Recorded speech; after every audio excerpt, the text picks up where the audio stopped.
People ask me why I didn't move. I tell them the honest answer. The cub was already asleep, and I didn't want to wake it. That's the whole story, if you want the short version. Everything else. The roost, the colony, the garrison filing a behavioral category that hadn't existed in 40 years. Vralith documentation. All of it follows from that first night on the ridge. And from the fact that I'm a man who will sit very still for a very long time, rather than disturb something that has finally found a comfortable position. My name is Davin Orsk. I was 61 years old at the time, 14 months from the end of my last survey contract, posted to Relay Station Keth Orval on the Vroleth Ridge because the garrison needed a body in that chair, and I was the body they had. The ridge sits above the coastal shelf on the Outer Veth territory, 300 meters of granite spine with a relay tower bolted to its crown and a single prefab hab built into the lee side of the rock. The survey brief said, monitor atmospheric conditions, run daily signal checks. Any significant wildlife activity in the colony zone, report in at dawn. Keep the equipment dry. Nobody mentioned that the colony itself might have opinions about me. The Vrelethef are an aerial colony predator. They run about the size of a large dog when they're grown, feather-scaled, wedge-skulled, amber-eyed, and the span of their wings when extended is roughly twice that. They nest in the upper canopy of the ridge's spine growth, and they hunt in formation, which is not a thing most colony hunters do. They lock into a thermal column over a target, and they spiral down in tiers, and the target rarely understands what is happening until the fourth or fifth tier has already committed. The garrison catalogs them as Tier 3 restricted. The previous survey tech had logged them exclusively from inside the hab, with the door sealed, which I considered a reasonable life choice.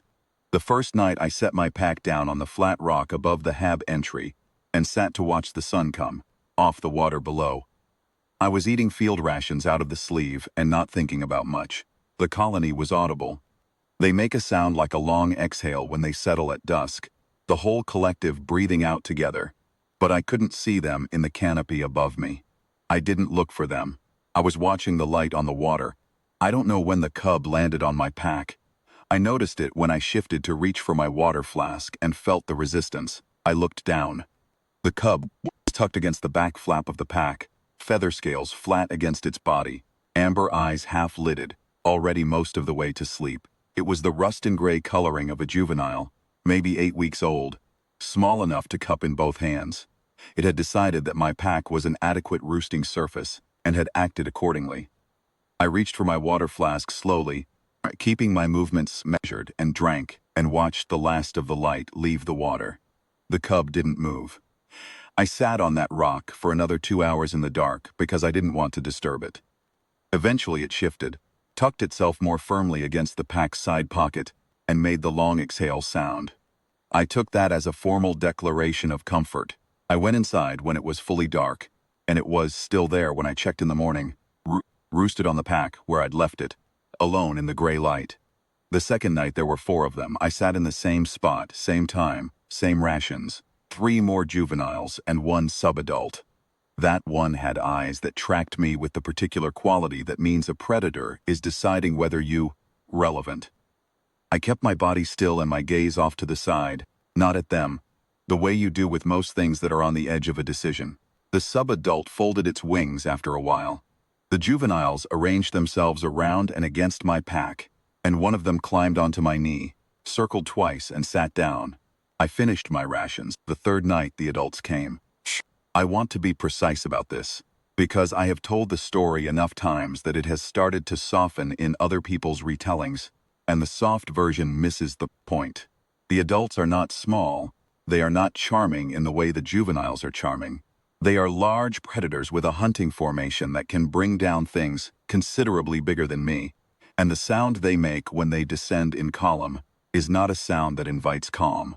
The 2 techs from the perimeter station who were doing a quarterly equipment check that evening heard that sound from 200 meters out and moved to cover, which I understand completely and hold nothing against them. I was already sitting down. The adults came off the canopy in a long spiral, the same formation they use on prey, and they came down onto the ridge flat, in a broad ring around the rock where I was sitting. They landed one by one, wings folding, Amber eyes all oriented on me, and then they were still. All of them. The ring held for a long moment, 30-something adults. The juveniles already pressed against my pack and knee, the subadults in between, and I sat in the center of it, and thought about how I had not enough water. Then the largest adult walked forward, took 4 steps across the granite. In that way the Vralith walk on the ground is deliberate and low, and it stopped 2 meters in front of me and looked at me with those amber eyes for a long time. I looked back. Not a staring contest.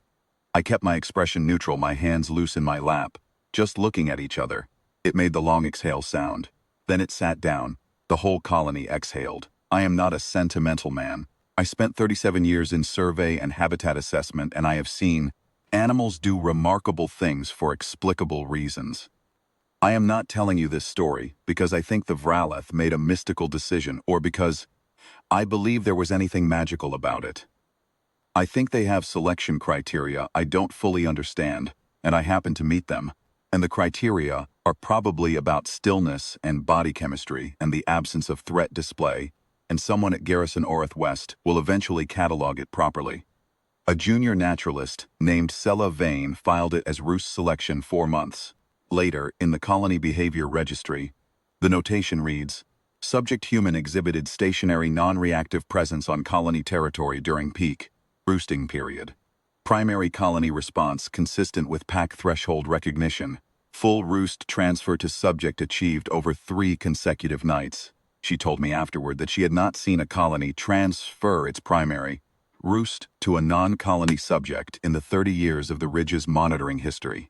She said it in the tone of a person who is very carefully not saying anything else. Settlement Director Sheth Moran filed my reassignment order 11 days after the 3rd night. Ground-level administrative posting at the Veth Coral Facility, 200 kilometers south, effective in 72 hours. I found out the way you find out things at a Ridge relay. The message came through on the morning signal check, buried at the bottom of the log. He came himself for the transfer. I will give him that. He brought a transport and 2 assistants, and he walked up the approach to the hab with the particular stride of a man who has decided something and expects the deciding to be the difficult part. The colony lifted when they came up the path. I heard it before I saw it. The collective wing beat of 37 dulls clearing the canopy at once. That sound like a held breath releasing, and then they were overhead in a column, circling, and Director Moran and his assistants stopped walking.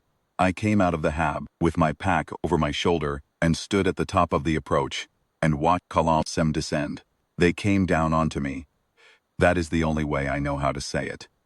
The adults landed on the rock around me, and the subadults folded against my sides, and the juveniles found my pack and my shoulders, and the largest adult stepped in close and placed its head against my chest for a moment before settling beside me, and the whole colony was on the ground, or on me, and none of them were going anywhere. Director Moran stood at the bottom of the approach for a long time. He filed the reassignment order as suspended pending ecological assessment. That was 3 years ago. I am still on the ridge.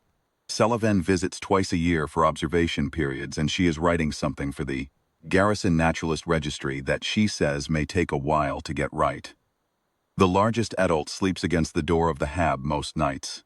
The juveniles from that first week are subadults now, and they have started to learn the hunting column, and sometimes in the early morning I can watch them practice their spirals above the ridge. They are very good at it. People ask me why I didn't move. I tell them, I don't know, it seemed like the wrong thing to do.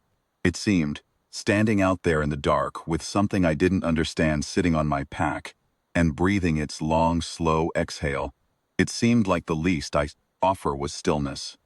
Apparently that was enough.